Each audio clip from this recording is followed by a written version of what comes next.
நான் உங்களிடத்தில் அனுப்பின என் பெரிய சேனையாகிய வெட்டுக்கிளிகளும் பச்சைக் கிளிகளும் முசுக்கட்டைப் பூச்சிகளும் பச்சைப் புழுக்களும் பட்சித்த வருஷங்களின் விளைவை உங்களுக்குத் திரும்ப அளிப்பேன். நீங்கள் சம்பூரணமாக சாப்பிட்டு திருப்தியடைந்து உங்களை அதிசயமாய் நடத்தி வந்த உங்கள் தேவனாகிய கர்த்தருடைய நாமத்தைத் துதிப்பீர்கள்.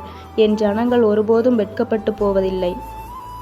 கர்த்தர் நமக்கு என்ன சொல்கிறாருன்னா, நான் உங்களிடத்தில் அனுப்பின என் பெரிய சேனையாகிய வெட்டுக்கிளிகளும், அதாவது வெட்டுக்கிளி ஒரு இடத்துக்கு மொத்தமாக படையெடுத்து போனால் ஒரு செடியில் இருக்கிற இலைகள், அந்த தளிர்கள், பூக்கள், மலர்கள் எல்லாத்தையுமே சாப்பிட்ரும்.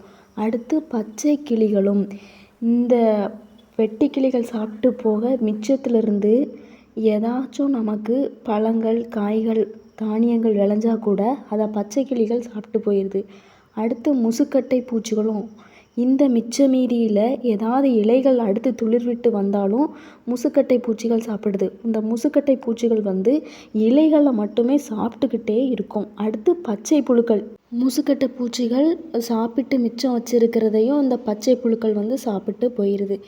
இதே மாதிரி தாங்க இதை ஒரு செடியில் வெட்டுக்கிளி, பச்சை கிளி, முசுக்கட்டை பூச்சி, பச்சை புழு இது மாறி மாறி விழுந்தோம்னா அந்த செடியில் ஒன்றுமே இருக்காது, வெறும் கட்டை தான் நிற்கும். அதே மாதிரி தாங்க நம்ம வாழ்க்கையும் மாறி மாறி அடிபட்டு வெறும் வனாந்தரமாக தான் இருக்கும்.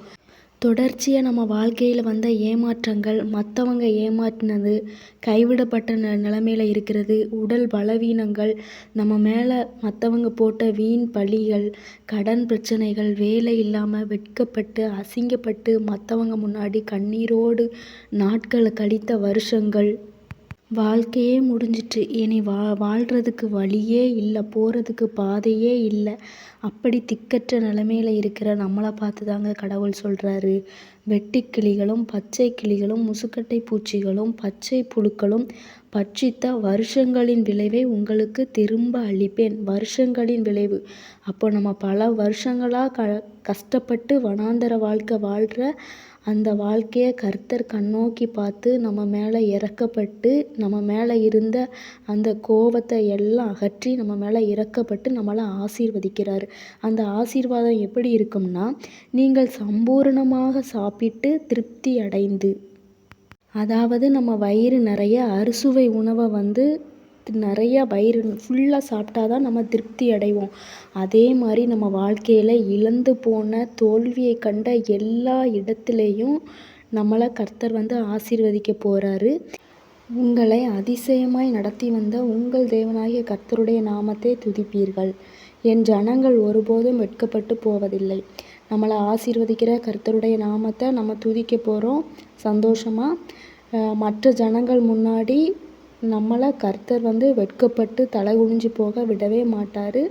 விசுவாசமாக ஜெபம் பண்ணுங்க, ஆமேன்னு சொல்லுங்கள். நீங்கள் எல்லோரும் கர்த்தருடைய ஆசீர்வாதத்தை இந்த மாதத்தில் ருசி பார்க்க போகிறீங்க. உங்கள் ஒன்றுமே இல்லாத வனாந்தரமான வாழ்வு இந்த மாதத்தில் செழிப்பாக பசுமையாக மாறப்போகுது.